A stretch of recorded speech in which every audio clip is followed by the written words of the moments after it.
राधा स्वामी। आज परम पुरुष पुरंदनी हुजूर स्वामी जी महाराज का भंडारा है। परम पुरुष पुरंदनी हुजूर राधा स्वामी दयाल ने मोहल्ला पन्नी गली आगरा में सोमवार को 24 अगस्त सन 1818 में रात 12:30 बजे अवतार लिया। उनका नाम श्री शिवदयाल सिंह रखा गया, परंतु बाद में वे स्वामी जी महाराज के नाम से जाने गए। परम पुरुष पुरंदनी स्वामी जी महाराज के पिता सेठ दिलवाली सिंह साहब थे। स्वामी जी महाराज उनके प्रथम पुत्र थे। सेठ दिलवाली सिंह साहब के 2 और पुत्र थे, सेठ वृंदावन और सेठ प्रताप सिंह। प्रारंभ में दिलवाली सिंह साहब गुरु नानक साहब के भक्त थे। उसके पश्चात उन्हें हाथरस के संत तुलसी साहब का सत्संग करने का अवसर प्राप्त हुआ। सेठ साहब तब उनके भक्त हो गए। परम पुरुष पुरंदनी स्वामी जी महाराज की शिक्षा 5 वर्ष की आयु से प्रारंभ हुई। पढ़ने लिखने में वे इतने तेज थे कि ये प्रतीत ही नहीं होता था कि उन्होंने शिक्षा अभी शुरू की है। हिंदी और गुरुमुखी के अतिरिक्त स्वामी जी महाराज ने संस्कृत, अरबी, फारसी और उर्दू में दक्षता प्राप्त की। स्वामी जी महाराज 6 वर्ष की उम्र में प्रतिदिन प्रातः काल स्नान के पश्चात आध्यात्मिक साधनों में बैठना प्रारंभ कर दिए थे।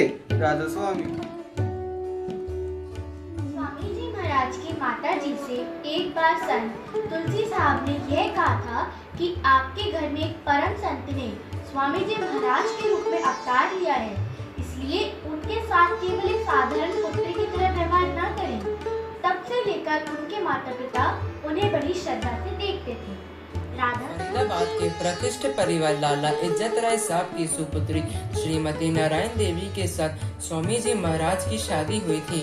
जब स्वामी जी महाराज अपनी शिक्षा लगभग समाप्त कर चुके तो बादा में उनकी नियुक्ति हो गई और उन्होंने वहाँ सर्विस कर ली, परंतु वे बहुत जल्द ही इस्तीफा देने के लिए विवश हुए, क्योंकि उस काम में से उनके आध्यात्मिकता साधनों में बाधा पड़ती थी।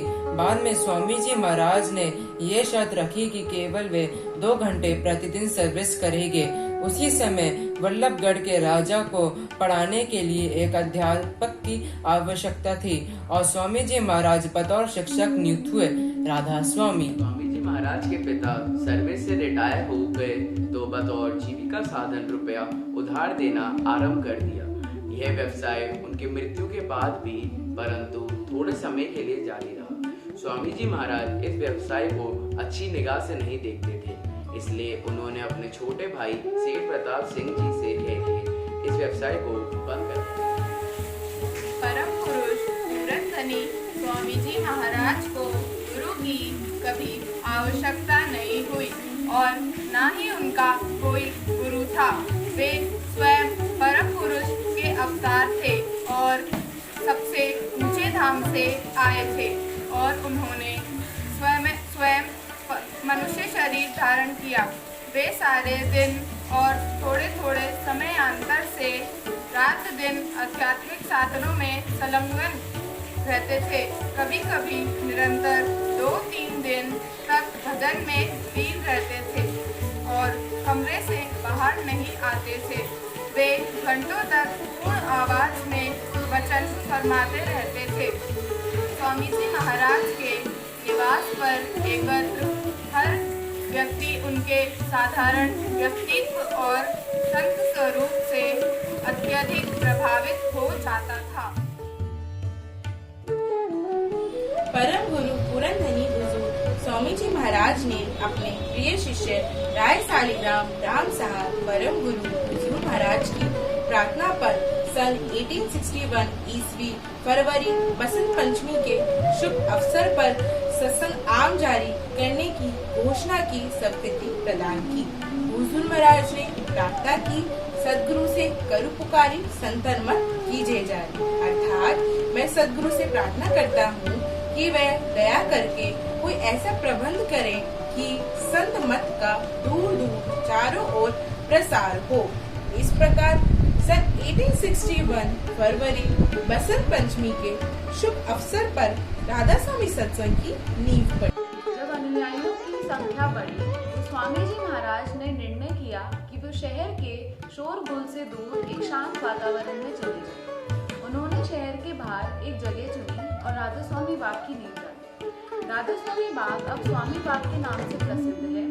पहले स्वामी जी महाराज प्रतिदिन प्रातःकाल स्वामी बाग आते थे और शाम को पन्नी गली लौट जाते थे। बाद में स्वामी जी महाराज स्वामी बाग में निवास करने लगे और वे जहाँ रहते थे वहाँ से कुछ दूरी पर एक कुआं था। यह कुआं अब ब्यालबाग के अंदर है। यह कहा जाता है कि स्वामी जी महाराज ने एक बार फरमाया था कि सत्संग कम्युनिटी का एक बड़ा शहर इस कुएं के इर्द गिर्द बसेगा। राधा स्वामी 1861 ईस्वी से 1878 तक जो स्वामी जी महाराज ने जो वचन फरमाए उसे सारवचन में संग्रहित किया गया। उन दयाल के वचन को सारवचन नज्म और शब्द को सारवचन नज्म के रूप में प्रकाशित किया गया। सारवचन में रहस्यमय मत के उपदेश की संपूर्ण जानकारी संग्रहित है। राधा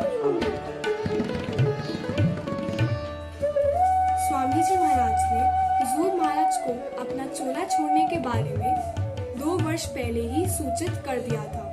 वह दिन नजदीक आने पर स्वामी जी महाराज ने हुजूर महाराज से कहा कि अब 5 दिन के बाद वह चोला छोड़ देंगे।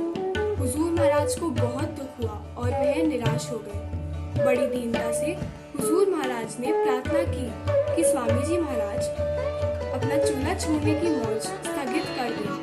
हुजूर महाराज के आग्रह पर स्वामी जी महाराज ने उनकी प्रार्थना स्वीकार कर ली और 15 दिन की अवधि बढ़ा दी। परंतु साथ ही हुजूर महाराज को अपनी प्रार्थना न दोहराने का चेतावनी दी। 15 जून सन 1878 ईस्वी को दोपहर 1:45 बजे 60 वर्ष की आयु में उन्होंने अपने भौतिक शरीर को त्याग दिया और निज धाम जाने की मौज